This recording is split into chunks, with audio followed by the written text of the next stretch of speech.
Hello everyone, कैसे हैं आप सब लोग। आई होप सब अच्छे होंगे।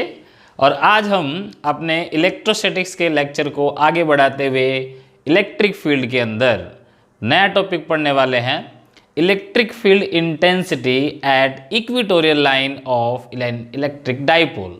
तो देखो बच्चों, पिछले टॉपिक में यानी कि जो पिछली वीडियो थी उसके अंदर हमने क्या पढ़ा था, इलेक्ट्रिक डाइपोल के बारे में पढ़ा था कि भाई दो चार्जेस का सिस्टम जिसके अंदर मैग्नीट्यूड बराबर हो और पोलैरिटी अपोजिट हो, उसको क्या बोलते हैं हम, इलेक्ट्रिक डाइपोल। और इलेक्ट्रिक डाइपोल की एक्सियल लाइन पे कितना फील्ड होता है हम निकाल भी चुके हैं। मैंने वहां बताया भी था आपको, एक्सियल लाइन जो एक्सिस से पास करती हो और इक्वेटोरियल लाइन जो परपेंडिकुलर बाइसेक्टर हो, है ना। तो आज हम परपेंडिकुलर बाइसेक्टर के ऊपर कोई भी इलेक्ट्रिक डाइपोल हो तो कितना फील्ड होगा वो निकालेंगे। देखो बेटा, ये जो टॉपिक है ये टॉपिक बोर्ड के पॉइंट ऑफ व्यू से बड़ा इंपॉर्टेंट है ना।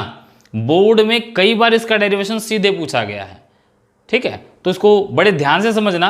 क्या है ये कि electric field intensity at equatorial line of an electric dipole. तो शुरू करते हैं इसको।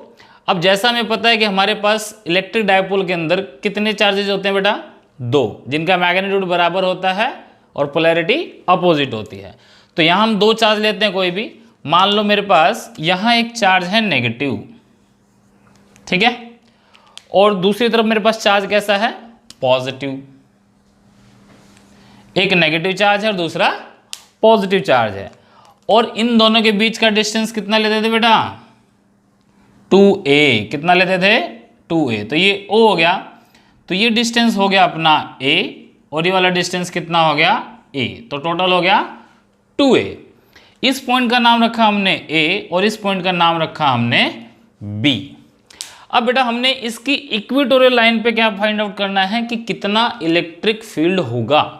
तो इक्वेटोरियल लाइन पहले ड्रॉ करते हैं। अब इक्वेटोरियल लाइन क्या थी, परपेंडिकुलर बाइसेक्टर। तो परपेंडिकुलर बाइसेक्टर ये है, यहां से एक परपेंडिकुलर लाइन ड्रॉ कर लो इस तरह से। अब बेटा ये हो गया परपेंडिकुलर बाइसेक्टर, ठीक है, ये इक्वेटोरियल लाइन होगी। और इस इक्वेटोरियल लाइन के ऊपर एक पॉइंट है P, और इस P पॉइंट पे हमने ये फाइंड आउट करना है कि कितना इलेक्ट्रिक फील्ड होगा। तो इस O पॉइंट से इस P पॉइंट का जो डिस्टेंस है वो हमने मान लिया R। O से P तक का डिस्टेंस कितना बेटा, R है। मैंने पहले बताया था कि डाइपोल के केस में जब भी डिस्टेंस मापा जाएगा तो वो O पॉइंट से मापा जाता है। सिंगल पॉइंट चार्ज के केस में कहां से मापा जाता था, कहां से, हाँ, चार्ज से, जहां चार्ज प्रेजेंट है वहां से। अब बेटा ध्यान से देखना, इसके अंदर वही बेसिक कंसेप्ट इस्तेमाल करेंगे। हमारे पास कितने चार्ज हैं, दो। सुपरपोजिशन प्रिंसिपल इस्तेमाल करना है कि दो चार्ज हैं तो फील्ड कितने होंगे, दो फील्ड होंगे। भाई पॉजिटिव चार्ज है तो इसका मतलब ये नहीं कि पॉजिटिव फील्ड होगा, नेगेटिव चार्ज है तो नेगेटिव फील्ड होगा, ऐसा कुछ नहीं है। फील्ड दोनों का एक जैसा है क्योंकि दोनों के चार्ज बराबर हैं। यानी कि यहां अगर हम कहें कि Q चार्ज है तो यहां भी Q चार्ज ही है, बट ये माइनस का है और वो प्लस का है, ठीक है। प्लस माइनस से सिर्फ डायरेक्शन का अंतर आएगा। तो पहला काम यही देखते हैं। अब ये नेगेटिव चार्ज है तो नेगेटिव चार्ज की वजह से P पॉइंट पे जो फील्ड होगा उसकी डायरेक्शन कहाँ होगी, इनवर्ड। कहाँ होगी, इनवर्ड। तो इनवर्ड बना देते हैं। देखो यहां से ये पॉइंट आपका कहाँ आएगा, इस A पॉइंट पे। तो यहां ये इनवर्ड हो जाएगी फोर्स। तो इनवर्ड फोर्स है किसकी वजह से है, नेगेटिव की वजह से। तो यहां हमने डायरेक्शन बना ली ये, ठीक है, यहां से लेके इसका नाम क्या रख लेंगे बेटा, E A। नेगेटिव की वजह से इनवर्ड और पॉजिटिव की वजह से कैसा होगा, आउटवर्ड। यानी यहां पर जो चार्ज है आपका पॉजिटिव, इसकी वजह से इस P पॉइंट में जो फील्ड होगा वो कहां होगा, आउटवर्ड, ठीक है। इस लाइन को ज्वाइन कर देते हैं यहां से ये, क्योंकि जो फील्ड की डायरेक्शन होती है वो चार्ज और पॉइंट को ज्वाइन करने वाली लाइन के साथ ही होती है, या तो आउटवर्ड होगी या इनवर्ड होगी। तो हमने दो चीजें पढ़ ली, नेगेटिव की वजह से इनवर्ड, पॉजिटिव की वजह से आउटवर्ड। अब ऐसा देखो पीछे मैंने न्यूमेरिकल में भी किया है, क्या किया है, एक ही पॉइंट से दो अलग अलग वेक्टर होंगे तो उनका रिजल्टेंट कहां से होता है, इनके बीच में से पैरेललोग्राम लॉ लगा सकते हैं हम इसमें, बट उसके लिए से मुझे ये एंगल चाहिए, बट ये एंगल मुझे अभी पता नहीं है कितना है, तो इसलिए हम दूसरा थोड़ा सा मेथड इस्तेमाल करते हैं, इसको रिजोल्व कर लेते हैं।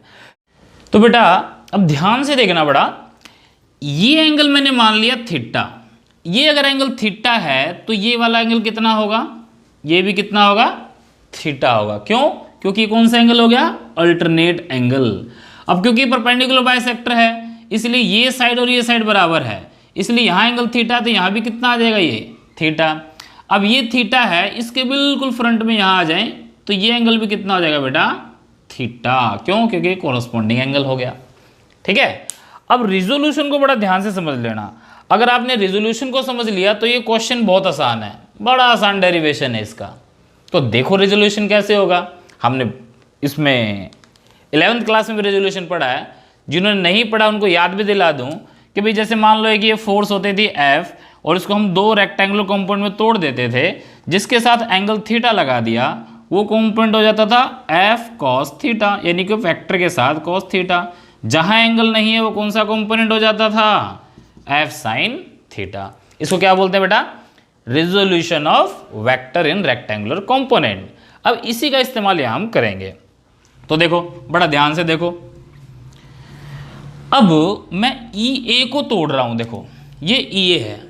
जब वेक्टर का रिजोल्यूशन करते हैं तो ध्यान क्या रखते हैं कि वेक्टर बीच में आना चाहिए और दोनों कंपोनेंट साइड में होने चाहिए। तो EA को मैंने एक कंपोनेंट इधर रिजोल्व किया और एक कंपोनेंट EA का मैंने इधर रिजोल्व कर दिया। अब ध्यान से देखो एंगल किसके साथ है, एंगल तो इस कंपोनेंट के साथ है, तो ये वाला कंपोनेंट क्या कहलाएगा, EA cos theta.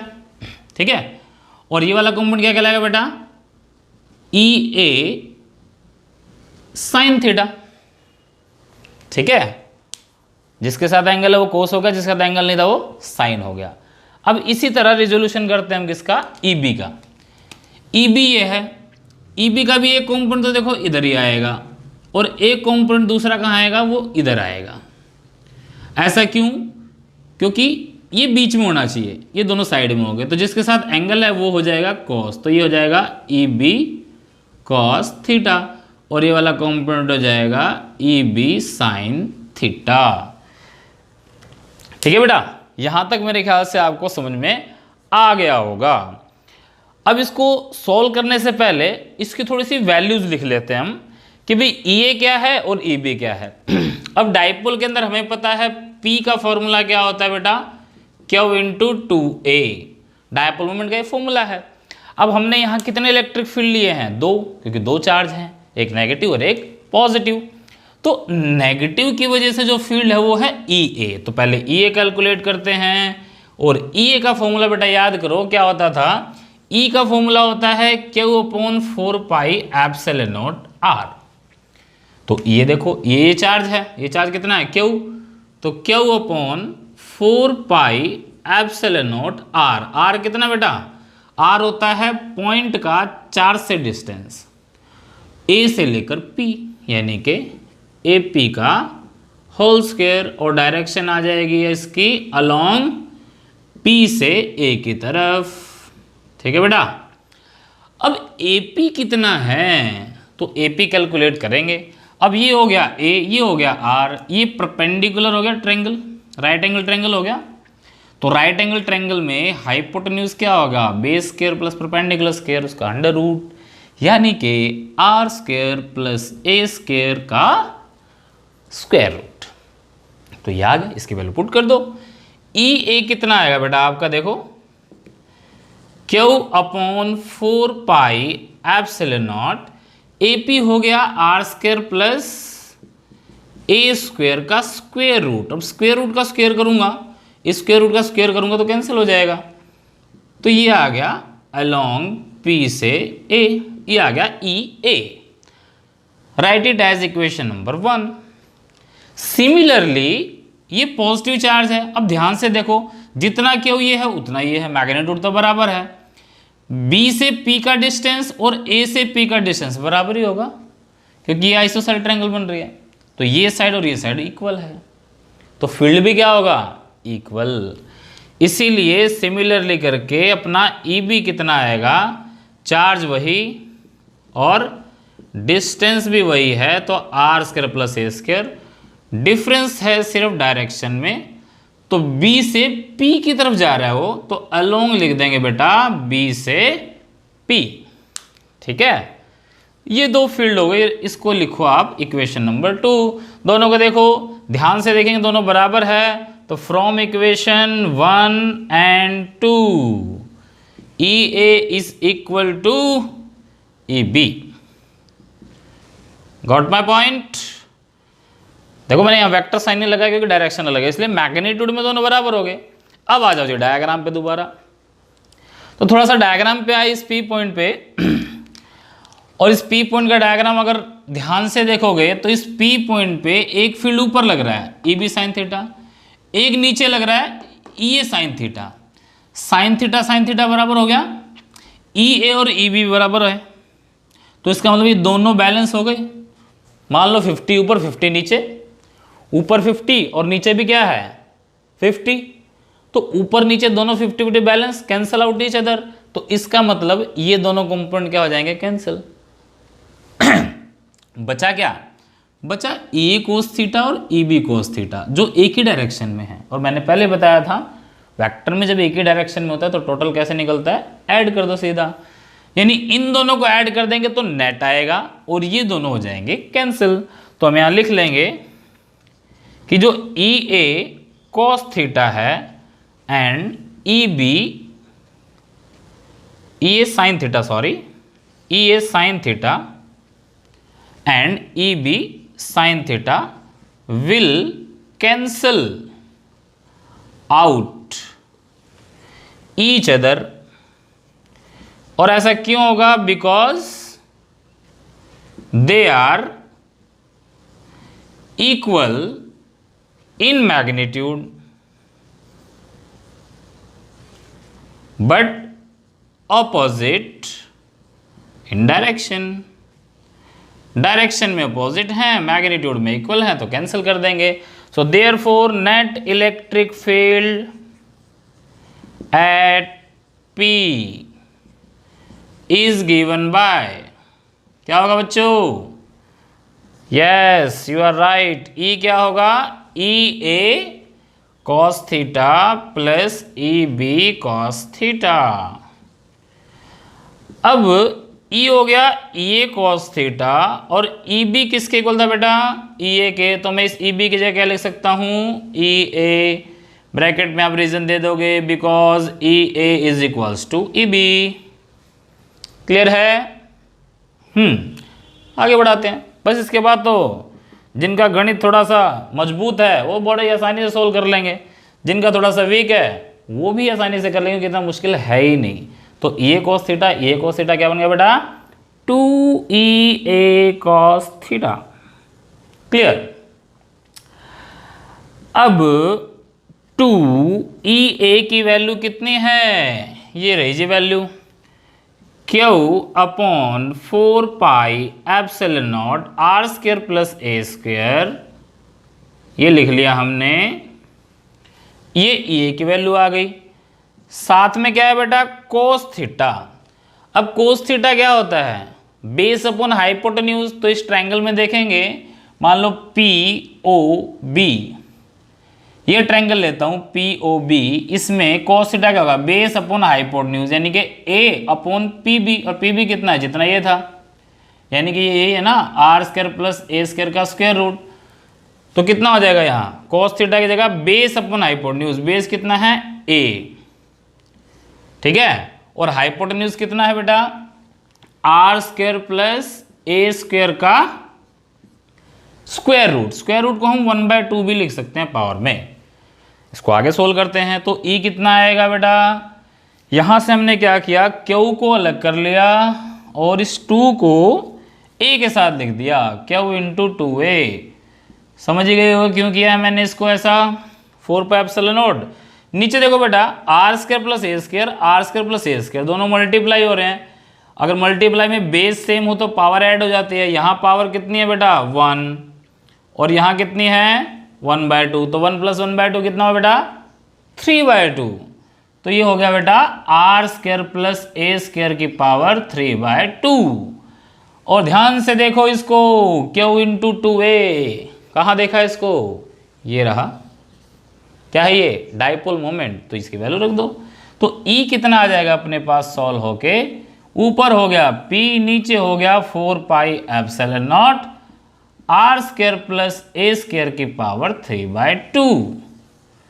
This is the value of electric field intensity at a point on equatorial line of electric dipole. ठीक है बेटा, ये आपका फाइनल आंसर है। अब इसी में कई बार पूछ लेते हैं कि ये तो डाइपोल की वजह से हो गया, भाई शॉर्ट इलेक्ट्रिक डाइपोल की वजह से बताओ कितना होगा, तो बड़ा आसान है, उसमें क्या है, यहाँ लिख देंगे फॉर शॉर्ट इलेक्ट्रिक डाइपोल, या हम कह देंगे फॉर आइडियल डाइपोल। तो आइडियल डाइपोल के लिए क्या होता है बेटा, आइडियल डाइपोल में क्या होगा, R is much much greater than A, पिछले टॉपिक में किया था हमने ये।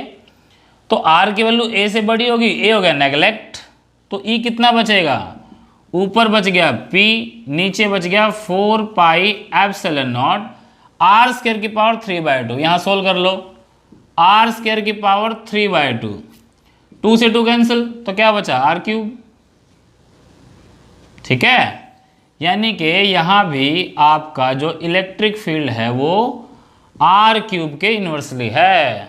याद करो, मैंने पिछले टॉपिक में बताया था कि जब डाइपोल का केस होता है तो इलेक्ट्रिक फील्ड आर क्यूब के इन्वर्सली होता है, अदरवाइज इलेक्ट्रिक फील्ड हमेशा आर स्क्वायर के इन्वर्सली होता है। ठीक है, तो चाहे एक्सियल का केस हो चाहे इक्वेटोरियल का केस हो, दोनों के केस में ये होता है, is inversely proportional to R cube.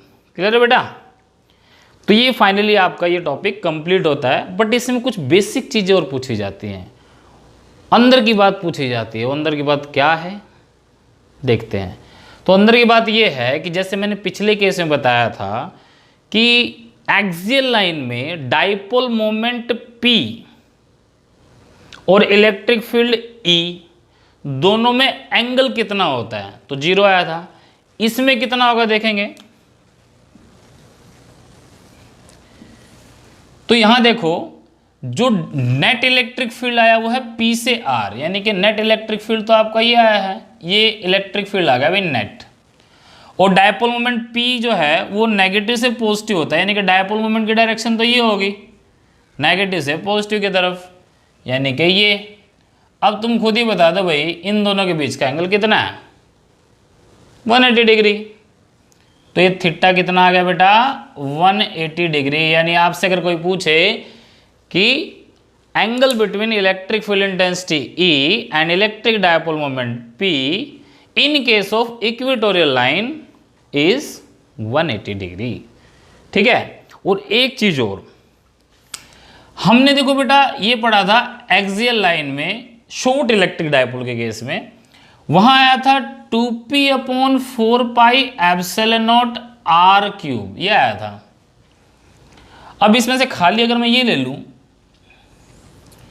तो देखो ये बराबर नहीं है, यानी कि इसकी जगह मैं ये E लिख सकता हूं इक्वेटोरियल लाइन के लिए, यानी कि E axial is equals to twice of E equatorial, यानी एक्सियल लाइन का फील्ड इक्वेटोरियल लाइन का डबल होगा। मतलब क्या है कि अगर मैं ये बात करूं कि भाई 5 सेंटीमीटर दूर इक्वेटोरियल लाइन पे कहीं पे फील्ड 20 न्यूटन पर कूलम है, 20 है उसकी वैल्यू 5 सेंटीमीटर दूर, तो एक्सियल पे 5 सेंटीमीटर दूर कितनी होगी, 20 का डबल 40। ये कभी न्यूमेरिकल में आता है सीधा, अगर आपको ये रिलेशन याद है तो तुरंत बता सकते हो।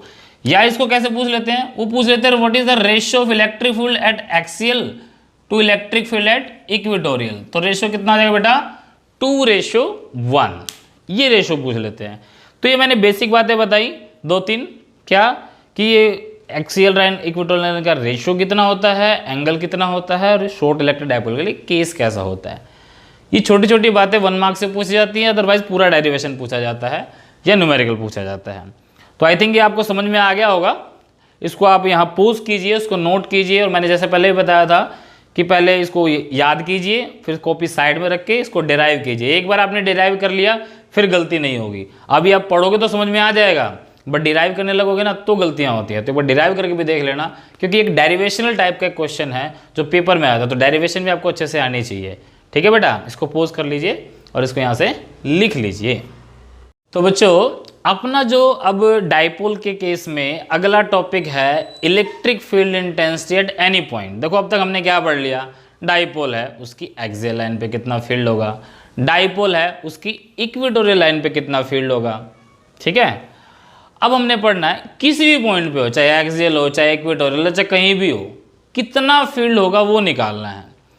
तो देखा बेटा, अगर इस टॉपिक को कर लिया, पिछले दो कर लिए, तो ही ये टॉपिक समझ में आएगा। अगर आपने पिछली वीडियो नहीं देखी है, पिछले टॉपिक की वीडियो नहीं देखी है, तो आपको ये टॉपिक समझ में नहीं आएगा। पहले आप प्रीवियस वीडियो देखिए, उसके बाद इसको देखिए। ठीक है, तो आपको ये समझ में आएगा। ठीक है, तो हम इसको शुरू करते हैं। अब हमारे पास है कैसा dipole, due to electric dipole. इसमें एक स्पेशल केस और है कि यहाँ हम लेते हैं due to short electric dipole. Short से करना ये आसान रहता है, इसलिए टॉपिक है शॉर्ट इलेक्ट्रिक डाइपोल का। ठीक है, उसके लिए आपको ये पता होना चाहिए एक्सियल और इक्वेटोरियल पे फील्ड कितना था शॉर्ट का, इसमें मैं लिख भी दूंगा। अब एक हम बना लेते हैं पहले कि हमारे पास क्या है, हमारे पास एक डाइपोल है, वो भी शॉर्ट, ए से बी। डाइपोल मोमेंट है बेटा, देखो हमारे पास P, ये P डाइपोल मोमेंट है, और डाइपोल मोमेंट की डायरेक्शन है A से B।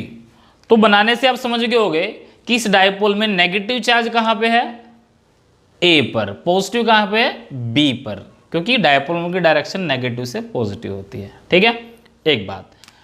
दूसरी बात, इस शॉर्ट इलेक्ट्रिक डाइपोल का भी मैंने एक मिड पॉइंट मान लिया O, क्योंकि डाइपोल के केस में जब हम फील्ड निकालेंगे तो डिस्टेंस O से मापते हैं। अब मान लो इस O से एट ए डिस्टेंस, कोई भी डिस्टेंस ले लो बेटा R, जनरली हम R ही लेके चलते हैं। तो ये R डिस्टेंस पे एक पॉइंट है यहाँ पर, इस पॉइंट का नाम रख लिया हमने P, और इस P पॉइंट पे ये पता करना है कि फील्ड कितना होगा। और ये जो लाइन है डाइपोल मोमेंट के साथ जो एंगल बना रही है, वो एंगल हमने मान लिया है थीटा। इतना आपको स्टेटमेंट ये गिवन है। ठीक है, अब इसको हम सोल्व करेंगे। सॉल्व करने के लिए सबसे पहला काम क्या करेंगे, इसको रिजोल्व करेंगे। रिजोल्व कैसे करेंगे, तो देखो ये P है आपका, इस P को दो कंपोनेंट में रिजोल्व कर लो। एक कंपोनेंट आपका आ जाएगा इधर, ठीक है, और दूसरा कंपोनेंट आ जाएगा आपका एंगल वाली साइड, यानी कि इस तरफ। ठीक है बेटा, इस P पॉइंट के आपको दो कंपोनेंट नजर आ रहे हैं, एक ये एक ये। जैसा पिछले टॉपिक में किया था, जिसके साथ एंगल होता है वो कंपोनेंट कौन सा होता है, कोस, और जिसके साथ एंगल नहीं है, यानी कि इसके साथ एंगल नहीं है, ये कंपोनेंट कौन सा हो जाएगा बेटा, साइन थीटा। और ये वाला कंपोनेंट कौन सा हो जाएगा, cos theta, P cos theta. ठीक है, ये कंपोनेंट हो गया P कॉस थीटा, ये कंपोनेंट हो गया P साइन थीटा।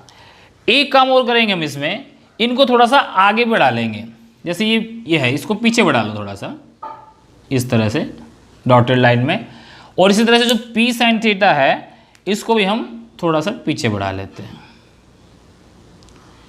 ऐसा करने का मकसद क्या है, मोटो क्या है, मोटो बस इतना है, पहले हमारे पास ए बी एक शॉर्ट इलेक्ट्रिक डाइपोल था, इसके दो पार्ट्स कर दिए हमने, दो रेक्टेंगुलर कंपोनेंट कर दिए। तो अब हमारे पास कितने शॉर्ट इलेक्ट्रिक डाइपोल हो गए, दो हो गए। एक ये डाइपोल हो गया, एक ये डाइपोल हो गया। ये जो पूरा ग्रीन कलर का नजर आ रहा है, एक डाइपोल ये, एक ये रेड कलर का है, एक डाइपोल ये रेड और ग्रीन कंपोनेंट है, और जो ब्लू वाली लाइन है ये हमारी एक्चुअल डाइपोल है। तो इसका नेमिंग भी कर लेते हैं हम।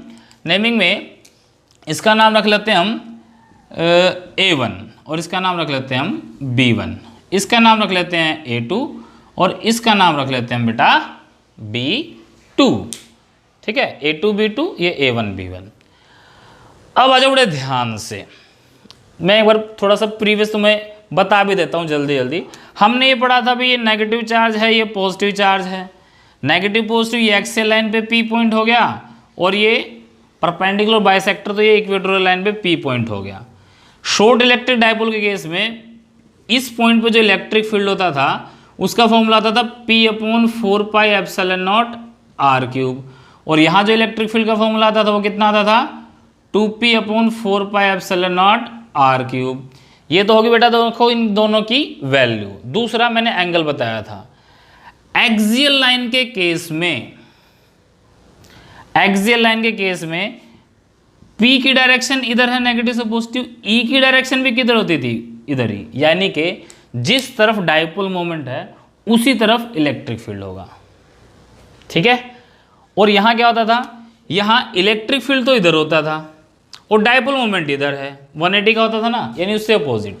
बस इसी कंसेप्ट का इस्तेमाल हमने यहाँ करना है। इसको क्या करना है, देखो एक्सियल में उसी डायरेक्शन में और इक्वेटोरियल में अपोजिट डायरेक्शन में। तो देखो कैसे करेंगे। तो बेटा इसमें हम अब देखते हैं ध्यान से। अब ये जो A1 B1 है इसको उठा के बाहर निकाल लो, A1 B1 को बाहर ले लो। A1 B1 को अगर मैं बाहर लेता हूँ तो देखो ये A1 B1 ऐसा बनेगा, ये A1 है आपका, ये B1 है, ये एरो दे दिया मैंने, ये A1 ये B1, इसके बीच में ये O पॉइंट हो गया। अब B1 से आगे बढ़ेंगे तो हमारे पास क्या पॉइंट आया, P। अब इस P पॉइंट को ध्यान से देखो, इस डाइपोल की ये एक्सियल लाइन तो है, इसकी एक्सिस से पास हो रहा है ये, तो एक्सियल लाइन है, इसको सीधा भी कर सकता हूं मैं। तो एक्सियल लाइन के केस में P पॉइंट पे जो फील्ड होगा उसकी डायरेक्शन कहाँ होगी, जिधर डाइपोल मोमेंट की होगी। अब डाइपोल मोमेंट है A1 से B1, तो फील्ड भी कितना होगा, इसी डायरेक्शन में। इसका नाम रख लिया बेटा हमने E1, यानी P पॉइंट के ऊपर इस डाइपोल की वजह से जो फील्ड होगा वो उसी डायरेक्शन में आएगा, पिछले केस की तरह। तो यहाँ हम बना लेंगे इसको कि जो इस डाइपोल की वजह से, ग्रीन वाले की वजह से P पॉइंट पे जो फील्ड आएगा वो बेटा इस तरह से आएगा E1, ये हमने नाम रख दिया। और ये हो गया आपका P से लेकर, और इस पॉइंट का नाम रख दो K, PK। ठीक है, ये वैल्यू हो जाएगी आपकी E1। ठीक है, अब आ जाते हैं दूसरे केस पे। दूसरा केस कौन सा है, रेड वाला डाइपोल। तो रेड वाला डाइपोल देखो ध्यान से, ये इस तरह से हो गया रेड वाला। जो A2 B2 है, A2 B2, ये A2 हो गया, ये B2 हो गया, बीच में ये O पॉइंट हो गया। O पॉइंट से ऐसे लाइन चली है तो O पॉइंट से मैंने ऐसे लाइन चला दी, वहीं पर वो P पॉइंट आ गया। अब अगर मैं A2 को ज्वाइन कर दूं और B2 को ज्वाइन कर दूं तो बेटा ध्यान से देखो, ये इसकी इक्वेटोरियल लाइन होगी ना, और इक्वेटोरियल लाइन की वजह से P पॉइंट पे जो फील्ड होगा वो डाइपोल मोमेंट से अपोजिट होगा। अब डाइपोल मोमेंट तो है इस डायरेक्शन में, तो फील्ड होगा इस डायरेक्शन में। तो यहाँ पर जो फील्ड आएगा इस रेड वाले डाइपोल की वजह से वो कहाँ आएगा, वो इस तरफ आएगा। इसका नाम रख लिया E2 और इस पॉइंट का नाम रख लिया L। ठीक है, कोई दिक्कत बेटा, मेरे ख्याल में यहां तक कोई दिक्कत नहीं हो गई। अब देखो P पॉइंट से एक हो गया E1, P पॉइंट से दूसरा हो गया E2। एक ही पॉइंट से दो अलग अलग वेक्टर जाए तो रिजल्टेंट बीच में से होता है। तो यहां हम रिजल्टेंट बनाएंगे, उसके लिए मैं थोड़ा सा इसको रब कर रहा हूं बेटा ताकि आपको ध्यान से दिख जाए। तो यहां पर इसका पैरेललोग्राम कंप्लीट कर लेंगे हम, और रिजल्टेंट हो जाएगा ये बीच में से E। और ज़रा ध्यान करोगे ये दोनों एक दूसरे पर परपेंडिकुलर हैं, तो इसका मतलब ये एंगल 90 डिग्री का है। ठीक है, और पैरेललोग्राम लो लगा के इसको हम सॉल्व कर सकते हैं। दैट्स इट, बस अब लिखना ही बाकी रह गया। तो थोड़ा ध्यान करो, E एक्सियल हमारा कितना आया था 2P/4πε0r³। E इक्वेटोरियल कितना आया था P/4πε0r³। बस इन्हीं दोनों का सोल्व करना है और यह मान लेना है। हमने मान लिया लेट E1 जो है वो है B इलेक्ट्रिक फील्ड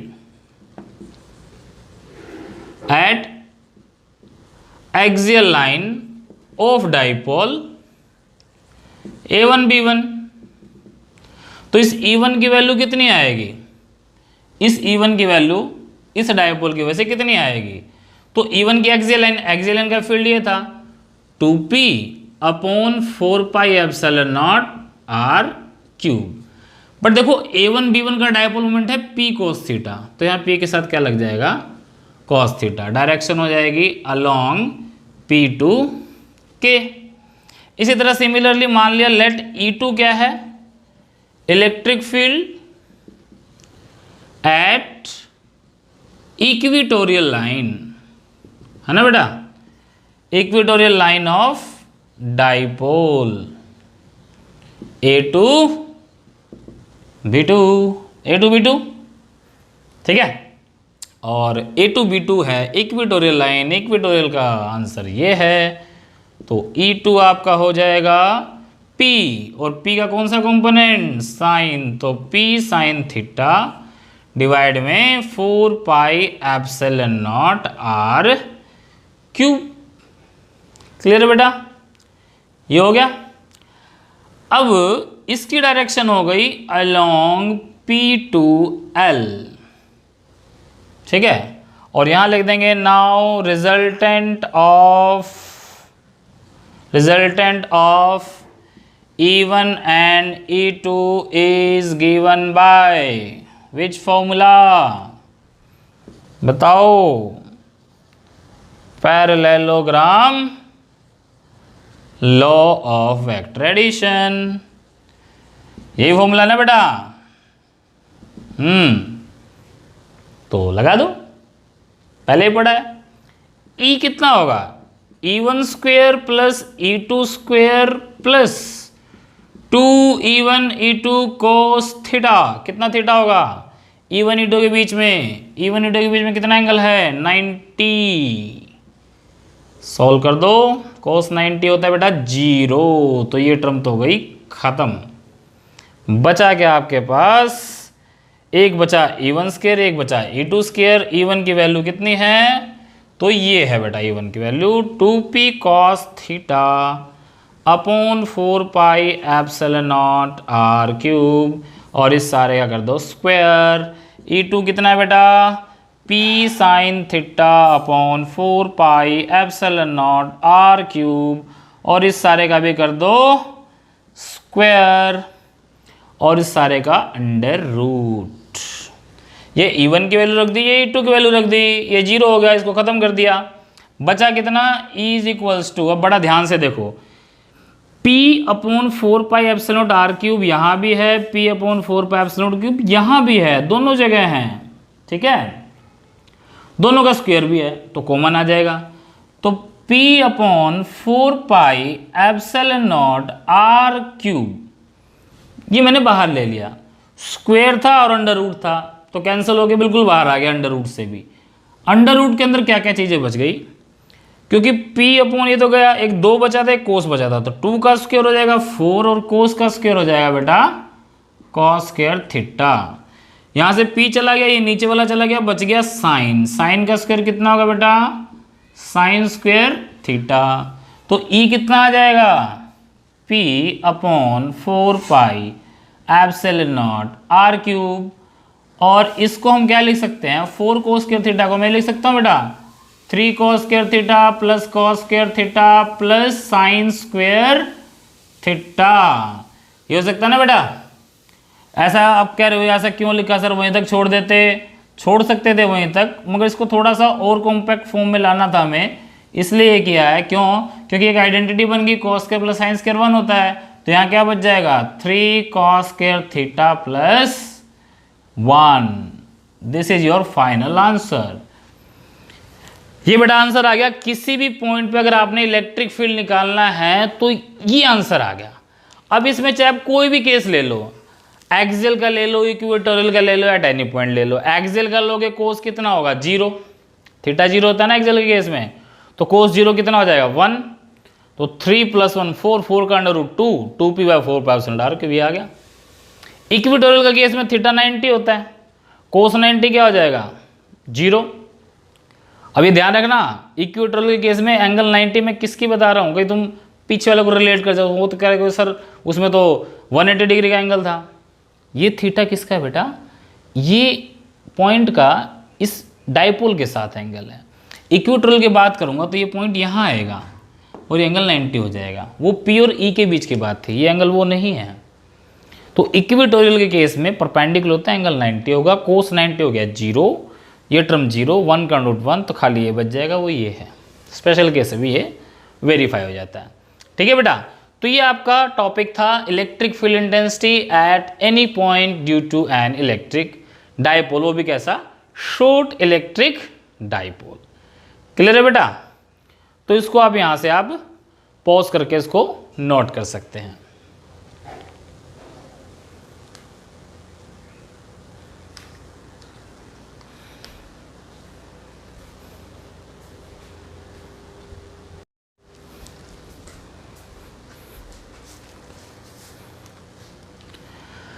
तो बेटा आज के हमारे टॉपिक ये कंप्लीट हुए, जो हमने इलेक्ट्रिक फील्ड के केस में, यानी जो डायपोल का केस था, एक्सियल पे, इक्वेटोरियल पे और किसी भी पॉइंट पे फील्ड कैसे फाइंड आउट करते हैं, उस तरह की वीडियोस थी।